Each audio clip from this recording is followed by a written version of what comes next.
नमस्कार दोस्तों, स्वागत है आपका हिंदी नॉलेज शो में। तो दोस्तों, भारतीय मीडिया सर्कल में पिछले 3 दिनों से एक खबर खूब गूंजी। ये खबर आपके कानों तक भी पहुंची होगी, क्योंकि आप में से कई लोगों ने मुझे ये कमेंट करके कहा था कि इस खबर पर अब आपका क्या मानना है। लेकिन खबर थी क्या, तो जिन लोगों को नहीं पता उन्हें बता दूं कि 3-4 दिनों से ये खबर फैल रही थी कि भारत सरकार जो ये शोर मचाती है ना कि अब हम दूसरे देशों से व्यापार अमेरिकी डॉलर में नहीं बल्कि भारतीय रुपए में करते हैं। जैसे कि हम रूस से कच्चा तेल खरीदते हैं, यूएई से कच्चा तेल खरीदते हैं, तो हम इनका पेमेंट भारतीय रुपए में करते हैं। तो ये सब फेक न्यूज़ है। भारत सरकार कोई रुपए में पेमेंट नहीं करती। उल्टा ये बात कही गई कि भारत का रुपए लेने वाला तो कोई तैयार ही नहीं है। भारत के 150 बिलियन डूब गए, कोई कह रहा है भारत के 100 बिलियन डूब गए, भयंकर नुकसान हो गया, हम लुट पिट गए और भारत सरकार ने अपने देश के लोगों का ही बेवकूफ़ बना दिया। तो ये खबर फैल रही थी। लेकिन इसके पीछे सच्चाई क्या थी?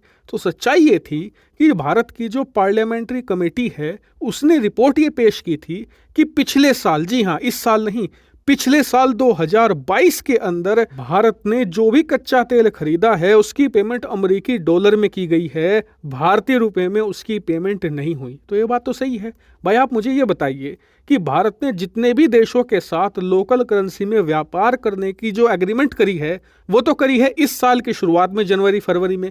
तो हम रुपए में पेमेंट एग्रीमेंट से पहले कैसे कर सकते हैं? ये तो वो बात हो गई कि कोई कहने लगे कि जो एनिमल मूवी आई है हाल ही में, इसने 2022 में एक भी रुपया नहीं कमाया। अरे भाई, 2022 में कहां से कमा लेगी? 2023 के अंत में तो वो रिलीज हुई है, उसके बाद ही तो पैसा कमाएगी। ठीक उसी प्रकार से एग्रीमेंट तो 2023 की शुरुआत में हुआ, उससे पहले पेमेंट कैसे कर देंगे?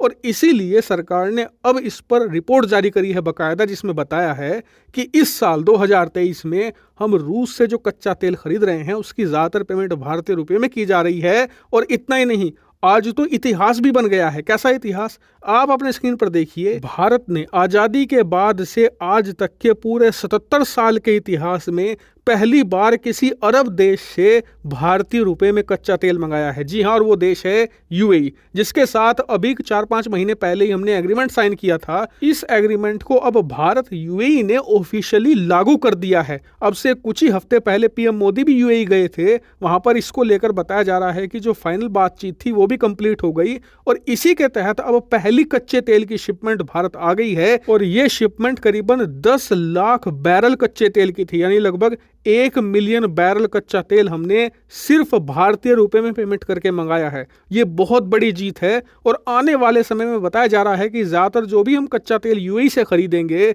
उसकी पेमेंट भारतीय रुपए में होगी। जो लोग ये कह रहे हैं कि दूसरे देश भारतीय रुपया एक्सेप्ट नहीं कर रहे, उनके लिए बेकार है, वो क्या इस्तेमाल करेंगे, तो वो भी बता देता हूं।